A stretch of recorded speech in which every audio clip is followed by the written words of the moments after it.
இந்த எக்ஸ்பென்சஸை நான் எப்படி மீட் பண்ண போகிறேன், இந்த சுச்சுவேஷன் வந்துடுச்சேன்றதை விட இதை நான் இன்னைக்கு ஹேண்டில் பண்ண போகிறேன்றத கஷ்டம்தான் அவங்களுக்கு பெரிய கஷ்டமாக இருக்கும். அந்த கஷ்டத்தை உங்கள் ஃபேமிலிக்கு நீங்களே எடுத்துக்காதீங்க, கொடுக்கவும் கொடுக்காது. நீங்கள் இருந்தீங்கன்னா நீங்கள் பார்த்துப்பீங்க. நீங்கள் இல்லைன்னாக்கா அந்த டேர்ம் இன்சூரன்ஸ் என்ன பண்ணணும்னா அவங்களோட அந்த ஃபேமிலியோட ஃபைனான்ஷியல் கோல்ஸ் அண்ட் ட்ரீம்ஸை 60 வயசு வரைக்கும் ஹெல்த்தியாக இருக்கக்கூடிய மக்கள் இன்னைக்கு 40 வயசில் ஹார்ட் அட்டாக் வருது, சுகர் வருது, பிபி வருது, லைஃப் ஸ்டைல் டிசீஸ் வருது. இது ரொம்ப காமனாக ஆயிடுச்சு. உங்களுக்கு அந்த ஒரு கிரீடினஸ், கொடுக்குற காசுக்கு அதை நான் ஃபுல்லாக பெனிஃபிட் என்ஜாய் பண்ணணுன்ற கிரீடினஸில் are missing a best personal finance or wealth creation opportunity. நம்மளும் பார்க்குறோம் 40 வயசில் நிறைய பேர் சாவறாங்க, ஏதோ அன்ஃபார்ச்சுனேட் இவர் நடக்குது. பட் அசம்ஷன் என்னன்னாக்கா இது எனக்கு நடக்காது. That is the basic assumption. டிசம்பரில் சேர்றீங்க, நம்பர் 1 மாதம் நீங்கள் என்ன பண்ணுறீங்க, கொஞ்சம் வெக்கேஷன்ஸ், கொஞ்சம் பிரேக், இது மாதிரி பிளான் பண்ணுறீங்க. அப்போ அந்த 1 மாதத்துக்கு உங்களுக்கு கவரேஜ் இல்லையே. இப்போ ஏதாவது ஒரு அன்ஃபார்ச்சுனேட் ஈவென்ட் அப்போ நடக்கும்போது எப்படி நீங்கள் அதை ஹேண்டில் பண்ணுவீங்க?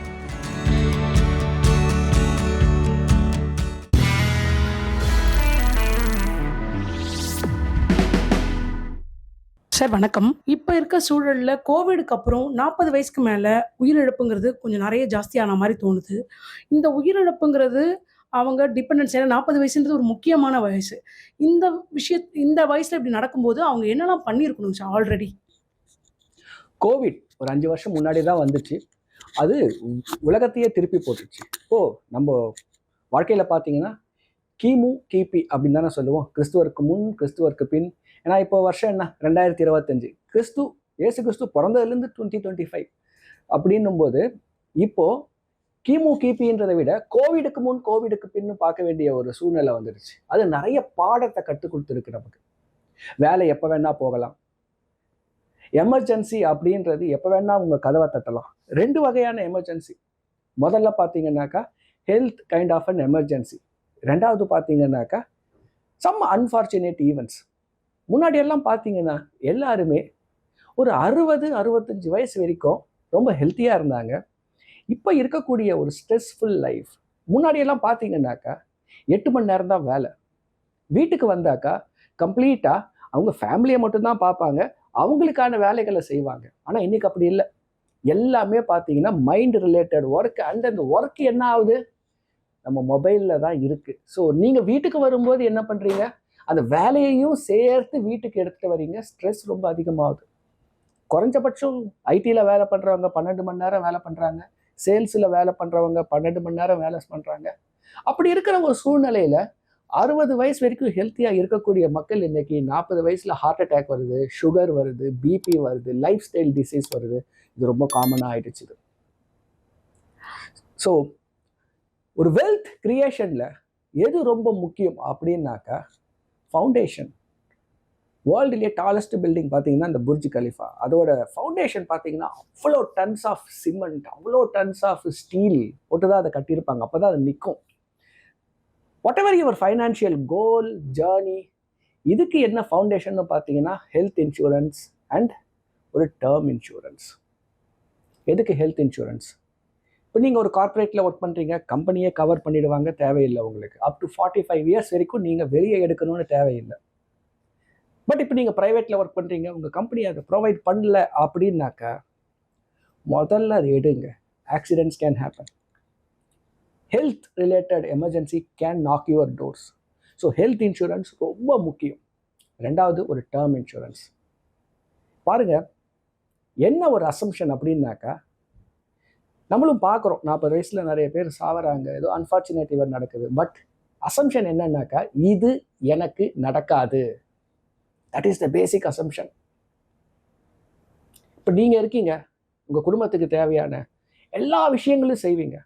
உங்கள் பொண்ணோட படிப்பை பார்ப்பீங்க, உங்கள் பொண்ணோட மேரேஜை பார்ப்பீங்க, உங்கள் பையனோட கரியர், ஸ்டடீஸ் எல்லாத்தையும் நீங்கள் என்ன பண்ணுவீங்க, ரெஸ்பான்சிபிளாக ஹேண்டில் பண்ணுவீங்க. வாட் இஃப் ஏதோ ஒரு அன்ஃபார்ச்சுனேட் ஈவெண்ட் நடக்குது அப்படின்னாக்கா அந்த கோல் தடப்படக்கூடாது, காம்ப்ரமைஸ் ஆகக்கூடாது. அப்போ என்ன பண்ணணும்? ஒரு டேர்ம் இன்சூரன்ஸ். நீங்கள் இருந்தீங்கன்னா நீங்கள் பார்த்துப்பீங்க. நீங்கள் இல்லைனாக்கா அந்த டேர்ம் இன்சூரன்ஸ் என்ன பண்ணணும்னா அவங்களோட அந்த ஃபேமிலியோட ஃபைனான்ஷியல் கோல்ஸ் அண்ட் ட்ரீம்ஸை நிறைவேற்றி வைக்கும். ரொம்ப முக்கியம் ப்ரிப்பேர்ட்னஸ். இது ஒன்று தான் ஆர்டினரி மக்களுக்கும் ரிச் அண்ட் வெல்தி பீப்புளுக்கும் இருக்கக்கூடிய வித்தியாசம். ரிச் அண்ட் வெல்தி பீப்புள் எந்த விதமான ஒரு அன்ஃபார்ச்சுனேட் ஈவெண்ட்ஸுக்குமே ப்ரிப்பேர்டாக இருப்பாங்க. ஸோ நீங்களும் அந்த ஒரு ஹெல்த் இன்சூரன்ஸ், டேர்ம் இன்சூரன்ஸ் எடுத்துட்டீங்கன்னாக்கா you can also be prepared. Sir இப்போ நீங்கள் health insurance and term insurance எடுக்கணும்னு சொல்கிறீங்க. இப்போ ஹெல்த் இன்சூரன்ஸை பொறுத்த வரைக்கும் நிறைய பேர் என்ன நினைக்கிறாங்க, நம்ம கம்பெனியில் கொடுக்குறதே போகிறோம். அவங்க வந்து கம்பெனியில் கொடுக்கும்போது அதுக்கான காஸ்ட் ரொம்ப கம்மியாக இருக்குது, வீட்டில் இருக்க எல்லாரையும் கவர் பண்ணிட முடியுது. இப்போ சில கம்பெனிஸ் அவங்க அப்பா அம்மாவையும் சேர்த்து கவர் பண்ணுறாங்க. அப்படின்றப்ப 6 பேர் வரைக்கும் கவரேஜ் வாங்கிக்க முடியுது அப்படின்னு யோசிக்கிறாங்க. இப்போ இந்த கம்பெனியில் கொடுக்குற இன்சூரன்ஸ் மட்டும் போருமாங்க சார் ஹெல்த் இன்சூரன்ஸ்க்கு? நல்ல ஒரு கார்ப்பரேட்டில் வேலை செய்கிறீங்க, அந்த ஒரு கார்ப்பரேட்டே ஒரு 5 லட்சம் ரூபாய்க்கு உங்களுக்கு ஒரு கவரேஜை கொடுக்குறாங்க. அதை தவிர்த்து உங்களோட ஃபாதர் அண்ட் மதருக்கும் ஒரு கவரேஜை கொடுத்துட்றாங்க. ஒரு 45 இயர்ஸ் வரைக்கும் இது போதுமானது. இதை தவிர்த்து நீங்கள் ஸ்பெசிஃபிக்காக வெளியே போயிட்டு ஒரு ஹெல்த் இன்சூரன்ஸ் எடுக்க வேண்டிய பெரிய தேவை இருக்காது. ஐ வுட் சே 40னே சொல்லலாம். ஏன்னா இப்போது முன்னாடி எல்லாம் இந்த 45ல தான் இந்த லைஃப் ஸ்டைல் டிசீஸ் கேட்சப் ஆகும். இப்போ 40லேயே கேட்சப் ஆக ஆரம்பிக்குது. ஸோ அந்த வேலை அப்படின்றது இப்போ பார்த்தீங்கன்னாக்கா there is no permanent job. ஒரு வேலையிலேருந்து இன்னொரு வேலைக்கு மாறுறீங்க. இப்போது அக்டோபரில் வேலை விடுறீங்க, டிசம்பரில் சேர்றீங்க, நம்பர் 1 மாதம் நீங்கள் என்ன பண்ணுறீங்க, கொஞ்சம் வெக்கேஷன்ஸ், கொஞ்சம் பிரேக், இது மாதிரி பிளான் பண்ணுறீங்க. அப்போ அந்த 1 மாதத்துக்கு உங்களுக்கு கவரேஜ் இல்லையே. அப்போ ஏதாவது ஒரு அன்ஃபார்ச்சுனேட் ஈவென்ட் அப்போ நடக்கும்போது எப்படி நீங்கள் அதை ஹேண்டில் பண்ணுவீங்க? கொஞ்சம் யோசிச்சு பாருங்கள். இதை அது மட்டும் இல்லைங்க, 5 லட்சம் ரூபான்றது ஒரு நல்ல ஒரு கவரேஜ் டில் 40 இயர்ஸ் வரைக்கும். 45 இயர்க்கு மேலே பார்த்தீங்கன்னா குறைஞ்சபட்சம் ஒரு 20 lakh rupees இருக்கணும். அது இன்னைக்கு மெடிக்கல் அட்வான்ஸ்மெண்ட்டுக்கு தேவையானது. 2வது பாயிண்ட். 3வது பாயிண்ட், நீங்கள் திடீர்னு 50 வயசில் ரிட்டையர்ட் ஆகும்போது இது வரைக்கும் எனக்கு கார்ப்பரேட் பார்த்துக்கிச்சுப்பா, இப்போ போய் நான் எடுக்கிறேன்னு போனீங்கன்னா அப்போ தான் என்ன பண்ணுவாங்க, சார் உங்களுக்கு சுகர் இருக்குது, சார் உங்களுக்கு பிபி இருக்குது அப்படின்னு சொல்லிட்டு ப்ரீமியத்தை இன்க்ரீஸ் பண்ணிடுவாங்க. சில நேரங்களில் அந்த டிசீஸை கவரேஜ்லேயே கொண்டு வர மாட்டாங்க. இது ஒரு கிரிட்டிக்கல் டிசீஸ், இந்த டிசீஸை தவிர்த்து மற்ற எல்லாத்துக்கும் நான் கவரேஜ் கொடுக்குறேன்னுவாங்க. பட் அதுதான் ரொம்ப இம்பார்ட்டண்ட்டான கவரேஜாக இருக்கும். அந்த டிசீஸ் உங்களுக்கே தெரியும், அது ரெக்கரிங் டிசீஸ் அப்படின்னு. ஸோ இதை மாதிரியான விஷயங்களில் போய் சிக்கிக்காதீங்க. ஒரு 40 வயசு ஆகுதா, இல்லை 45 வயசு ஆல்ரெடி ஆகிடுச்சா, கம்பெனி கொடுக்குற கவரை தாண்டி நீங்கள் பர்சனலாக ஒரு கவரேஜை வச்சுக்கோங்க. அது எப்போவுமே ஒரு கண்டினியூட்டிக்கு ஹெல்ப் பண்ணும். சார் இப்போ கம்பெனி கொடுக்குறது தவிர எக்ஸ்ட்ரா எடுங்கன்னு சொல்கிறீங்க. 40 வயசுல தான் எடுக்கணுமா, இல்லை அதுக்கு முன்னாடி எடுக்கலாமா? இது ஒரு கொஸ்டின். அடுத்தது பார்த்தீங்கன்னா, இப்போ நிறைய பேர் வந்து கம்பெனியில் ஒரு 5 லட்ச ரூபா கொடுத்தாலும் டாப் அப் எடுத்துக்கோங்க, நீங்கள் 10, 15 லட்ச ரூபா வரைக்கும் டாப் அப் எடுத்துக்கோங்கன்றாங்க. இப்போ இந்த டாப் அப் போகலாமா? இன்னொன்று, ஒரு 40, 45 வயசில் ஒருத்தர் வேலையை விட்டு வராரு, ஏதோ ஒரு சூழ்நிலை நினைப்பேன், அப்போ போய் எடுக்கும்போது இந்த டாப் அப் யூஸ் ஆகுமாங்க சார் அவருக்கு? டாப் அப் இன்சூரன்ஸ் எடுத்துக்கலாம். இப்போ உங்களுக்கு வயசு 30, 35 தான் ஆகுது, கம்பெனியில் 5 லட்சம் தான் கொடுக்குறாங்க. அப்படின்னும் போது நீங்கள் இன்னொரு ஒரு 15 லட்சம் ரூபாய் டாப் அப் எடுத்துக்கலாம். டாப் அப் பண்ணும்போது நீங்கள் ஃப்ரெஷ்ஷாக ப்ரீமியம் பே பண்ண வேண்டிய அவசியம் இல்லை. அவ்வளோ பெரிய ஒரு ப்ரீமியம் வராது. அது கண்டிப்பாக உங்களுக்கு அந்த கவரேஜை கொடுக்கும், அதில் டவுட் எதுவுமே இல்லை. செய்யலாம். நம்பர் 1. நம்பர் 2, நீங்கள் ஒரு 40 or 45 இயர்ஸ் ஆயிடுச்சு அப்படின்னாக்கா டாப் அப்புக்கு தனியாக நீங்கள் ஒரு ஃப்ரெஷ்ஷான ஒரு இன்சூரன்ஸ் எடுத்துருங்க. அப்போ என்ன பண்ணுவாங்கன்னா, உங்களுக்கு அந்த அண்டர் ரைட்டிங்கை கம்ப்ளீட் பண்ணிவிட்டு உங்களுக்கு அந்த பாலிசியை இஷ்யூ பண்ணுவாங்க. அது என்ன ஆகும்னாக்கா நீங்கள் அதை கண்டினியூஸ் பண்ணலாம். நீங்கள் அதை அப்படியே கண்டினியூ பண்ணலாம், அந்த கார்ப்பரேட் ஜாபை நீங்கள் விட்டுட்டு வெளியே வந்தாலும். ஸோ அட்வைசபிள் என்ன அப்படின்னாக்கா, ஒரு 40 வயசு தாண்டிடுச்சுனாக்கா ஒரு ஃப்ரெஷ் இன்சூரன்ஸ் எடுக்கிறது நல்லது தான். சார் அதே மாதிரி இன்னொன்று சொன்னீங்க, டேர்ம் இன்சூரன்ஸ். ஃபினான்ஷியல் பிளானிங்கில் டேர்ம் இன்சூரன்ஸ் ரொம்ப முக்கியம்னு சொல்லியிருந்தீங்க. இந்த டேர்ம் இன்சூரன்ஸை பல பேர் எப்படி பார்க்குறாங்கன்னா, நம்ம இறந்ததுக்கப்புறம் நம்ம ஃபேமிலிக்கு எதுக்கு தேவை, இது தேவையில்லை அப்படின்னு நினைக்கிறாங்க. இப்போ இந்த டேர்ம் இன்சூரன்ஸை எடுக்கணும்னா எத்தனை வயசில் எடுத்தால் ரொம்ப பெஸ்ட்டாக இருக்கும், ஏன் எடுக்கணுங்க சார் இதை? உங்களுக்கு கல்யாணம் ஆகிற வரைக்கும் டேர்ம் இன்சூரன்ஸ் தேவையானா அதோட தேவை ரிக்குவயர்மெண்ட் ரொம்பவுமே கம்மி. நிச்சயமாக உங்கள் பேரண்ட்ஸ் உங்களோட சேலரியை நம்பி இருக்க மாட்டாங்க. ஸோ யார் உங்களை நம்பி இருப்பாங்க? உங்களுக்கு வரப்போகிற family. The moment you get married, the moment you get a kid, அப்போ என்ன ஆகுனாக்கா அந்த ரெஸ்பான்சிபிலிட்டி அடுத்த ஒரு 30 வருஷத்துக்கு நீங்கள் எடுத்துகிட்டு போகணும். அது உங்களோட ரெஸ்பான்சிபிலிட்டி. ஸோ நீங்கள் இல்லைன்னும் போது அதை ஏதாவது ஒரு ப்ரொவிஷனில் ப்ரிப்பேர்ட்னஸில் நீங்கள் தானே செய்யணும் இருக்கும்போதே. அதுதான் டேர்ம் இன்சூரன்ஸ். ஸோ இதிலேருந்து எனக்கு நிறைய காசு எதுவுமே வரமாட்டேங்குது, இது ஒரு இன்வெஸ்ட்மெண்ட்டே இல்லையேன்னு பார்த்தீங்கன்னாக்கா, இது ஒரு பீஸ் ஆஃப் மைண்ட், இது ஒரு சொல்யூஷன், இது ஒரு இன்வெஸ்ட்மெண்ட்டு கிடையாது. ஸோ இந்த ஒரு ஃபவுண்டேஷனை நீங்கள் கரெக்டாக பண்ணும்போது தான் உங்களுக்கு என்ன ஆகுனாக்கா ஒரு பீஸ் ஆஃப் மைண்ட் இருக்கும். ஈவன் எனக்கு ஏதாவது ஒன்று நடந்தால் கூட my family is completely safe, அவங்களோட ஃபைனான்ஷியல் கோல்ஸ் ட்ரீம்ஸ் எந்த வகையிலையும் காம்ப்ரமைஸ் ஆகாதுன்னு. ஸோ அதில் போயிட்டு நீங்கள் ஒரு இன்வெஸ்ட்மெண்ட் மாதிரி ரிட்டர்னை பார்க்காதீங்க, அதை ஒரு கவரேஜ் மாதிரி பாருங்கள். சார் இப்போ அதில் ரிட்டர்னை பார்க்கக்கூடாதுன்னா, இப்போ எந்த மாதிரி பாலிசி எடுக்கிறது பெஸ்ட்டு? சிலர் சொல்கிறாங்க நீங்கள் கட்டின காசை திரும்ப கிடச்சிரும், அதுக்காக அந்த பாலிசி எடுக்கலான்ட்டு. அதில் ப்ரீமியம் ஜாஸ்தியாக இருக்குங்க. சிலர் வந்து உங்கள் கட்டின காசு கிடைக்காது டேர்ம் இன்சூரன்ஸை பொறுத்த வரைக்கும், அது எடுத்திங்கன்னா ப்ரீமியம் கம்மியாக இருக்கும் அப்படின்றாங்க. இதில் எதுங்க சார் சூஸ் பண்ணுறது? 2 வகையான டேர்ம் இன்சூரன்ஸ் இருக்குது. முதல்ல பார்த்தீங்கன்னாக்கா நார்மல் ரெகுலர் டேர்ம் இன்சூரன்ஸ். நீங்கள் ப்ரீமியம் பே பண்ணுங்கள், உங்களுக்கு கவரேஜ் மட்டும்தான் கிடைக்கும், மெச்சூரிட்டி அமௌண்ட் கிடையாது. ரெண்டாவது ஆப்ஷன் ரிட்டர்ன் ஆஃப் ப்ரீமியம். இந்த இடத்துல பார்த்தீங்கன்னா நீங்கள் அதிகப்படியான ப்ரீமியமை கட்டுவீங்க, ஆனால் நீங்கள் கட்டி முடித்த உடனே உங்களுக்கு ஒரு 65 வயசு இருக்கும்போது நீங்கள் என்னென்ன ப்ரீமியமை கட்டினீங்களோ அது மொத்தமுமே உங்களுக்கு திரும்ப வந்துடும். ஒரு ஆவரேஜான இன்வெஸ்டர் என்ன நினைப்பாருனாக்கா, நம்ம கட்டின காசெல்லாம் திரும்ப வருது, நான் எக்ஸ்ட்ரா எதுவும் கட்டல, அதே நேரத்தில் எனக்கு கவரேஜும் கிடைச்சிது, இதுதான்டா பெஸ்ட் ப்ராடக்ட் அப்படின்னு நினைப்பீங்க. ஒரு சின்னதாக ஒரு கால்குலேஷனை பண்ணுங்க. முதல்ல ஒரு கோட் வாங்குங்க. 1 கோடி ரூபாய்க்கு உங்களுக்கு ப்ரீமியம் எவ்வளோ அப்படின்றதுக்கு லெட்ஸே ஒரு 10,000 ரூபாய் வருதுன்னு ஒரு உதாரணத்துக்கு வச்சுக்கலாம். சரி, 10,000 × 30 இதுதான் உங்களோட டோட்டல் எக்ஸ்பென்ஸ் ஆப்ஷன் 1ல். ஸோ ரெண்டாவது ஆப்ஷன் சரி return of premium. So return of ப்ரீமியமில் எவ்வளோ கட்டுறீங்க? லெட்ஸே 30,000 ருபீஸ் வருது, ஆனால் அதில் திரும்ப ப்ரீமியம் வந்தது, அதனால் ப்ரீமியம் எக்ஸ்ட்ரா இருக்குது. ஸோ 30,000 ருபீஸ் இருந்ததுன்னா நீங்கள் அந்த ஒரு 30 வருஷம் கழிச்சு உங்களுக்கு திரும்ப எவ்வளோ வரப்போகுது காசு, அதை நீங்கள் கால்குலேட் பண்ணுங்க, மெச்சூரிட்டி அமௌண்ட்டாக போடுங்க. ஸோ மூணாவது ஒரு கால்குலேஷன், இப்போ ஆப்ஷன் 1 10,000, ஆப்ஷன் 2 30,000, அப்போ அந்த டிஃபரன்ஸ் 20,000 இருக்குல்ல, அதை நீங்கள் ஒரு மியூச்சுவல் ஃபண்ட் எஸ்ஐபியில் போட்டீங்கன்னா 12%ல் 30 வருஷம் கழிச்சு எவ்வளோ மெச்சூரிட்டி வேல்யூன்றதை பாருங்க.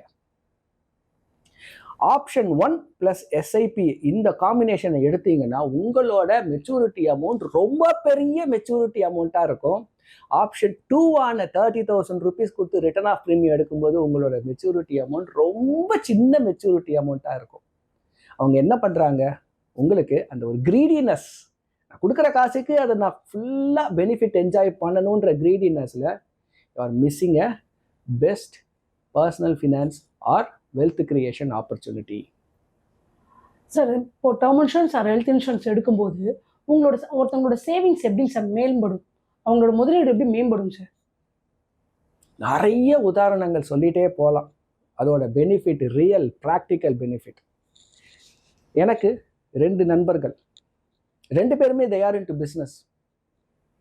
என்னோட நண்பர்கள், நான் ஒரு ஃபைனான்ஷியல் கன்சல்டன்ட். ஸோ நான் என்ன பண்ணுறேன்றது நல்லா தெரியும் அவங்களுக்கு.